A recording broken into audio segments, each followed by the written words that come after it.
Professor Jeroslav Vacek is an Indologist of international repute. He is the director of the Institute of South and Central Asian Studies, Faculty of Arts and Philosophy, Charles University.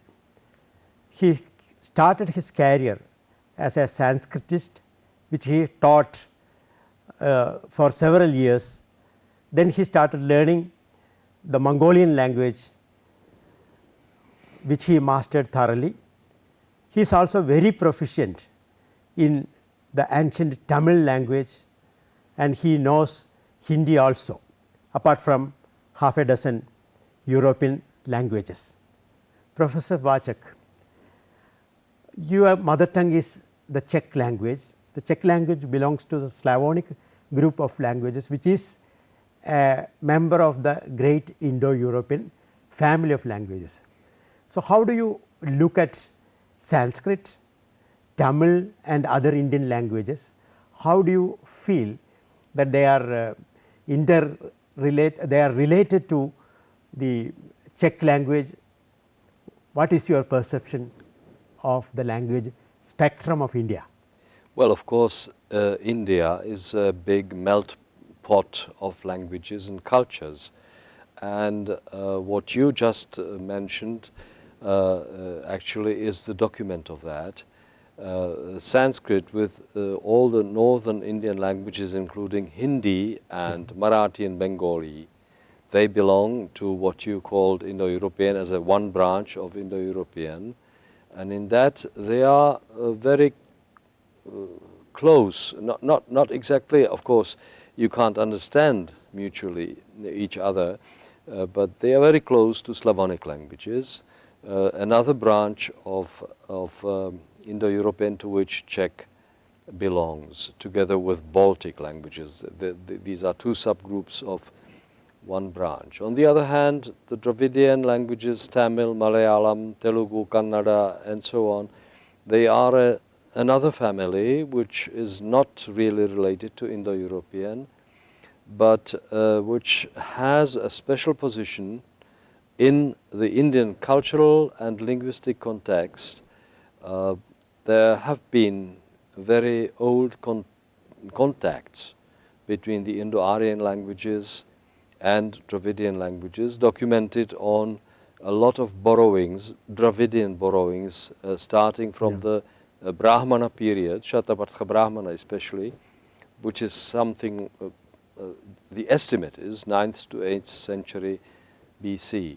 So these in fact are two different families.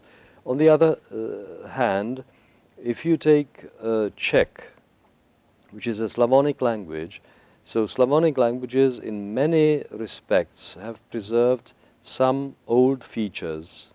So many words would be quite close to the respective Sanskrit words, which was the subject of today's lecture.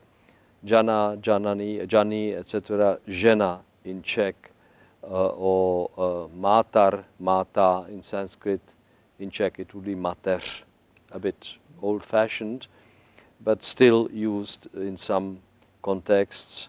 And Bhrata, Bhratr, the stem of the word is Bhratr.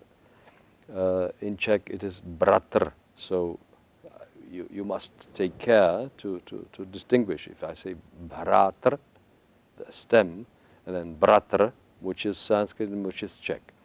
And then we could continue like this.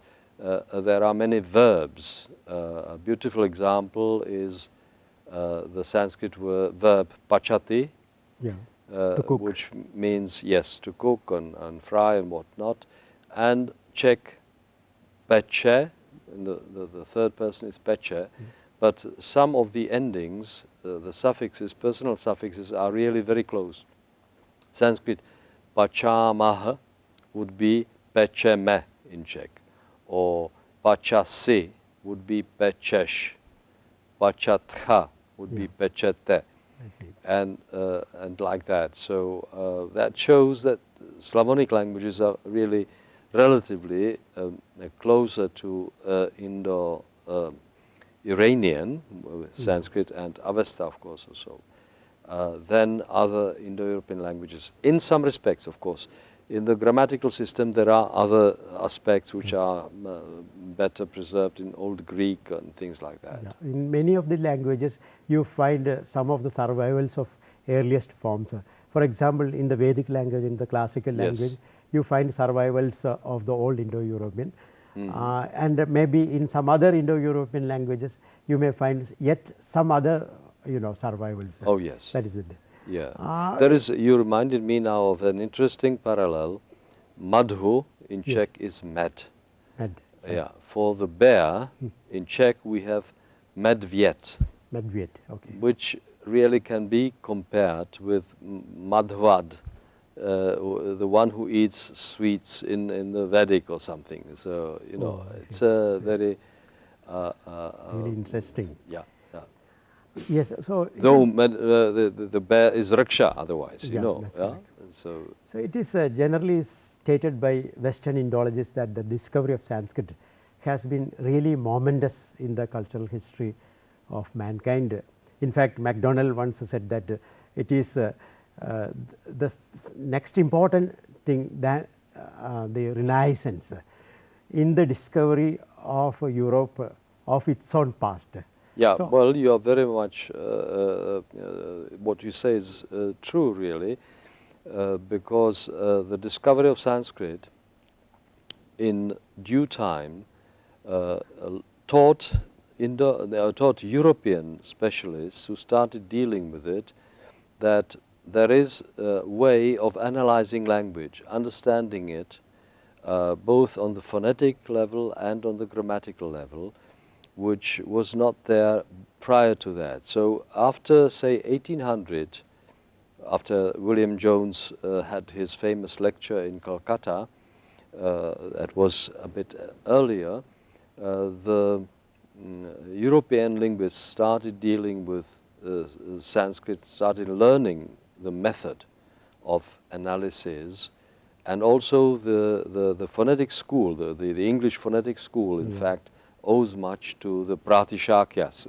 to the Indian tradition of phonetic, exact phonetic analysis, and also, it's thanks to the Indian oral tradition. Yeah, which has preserved. Yeah, which due to the good phonetic study and oral tradition, it preserved the very old forms of the language, while at the same time the spoken language developed very quickly, and it became, Prakrits, which changed into into many dialects. Language. Yes, absolutely. So it was very important, and the Indian linguistic genius, in my view, is behind many other aspects of Indian intellectual successes, like modern computers. The ability of programming and all that. It's really amazing. So you really believe that it is somehow or other ingrained, this linguistic competence has been ingrained in the Indian mind right from the early times? I'm sure it is, and it was very early. If you take Panini, roughly 500 or 400 BC, that depends. So that was a very early time. At that time, the Greeks just were able to develop philosophical concepts and other analysis of the parts of speech or something, which was then inherited in Europe, but not really the linguistically technical analysis of language. So it was unique, and I think this has to be underlined, and it is something very special about this language and this linguistic milieu, I should say, or surroundings. So this sophisticated heritage is there.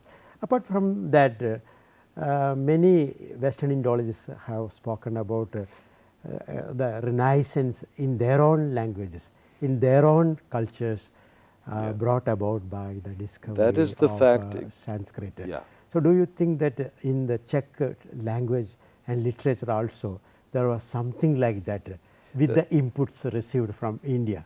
Definitely. I mean, it started, of course, on its own, because the Czech intellectuals in the beginning of the 19th century, started feeling that actually Czech is neglected because the official language was German. We were part of Austria Yes, I at have that time, yeah.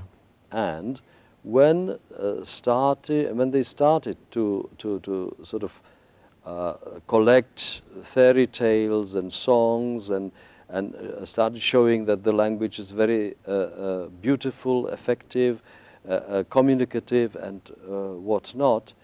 That was the time when Sanskrit started to be studied in Europe, and many of them learned from some texts something about Sanskrit.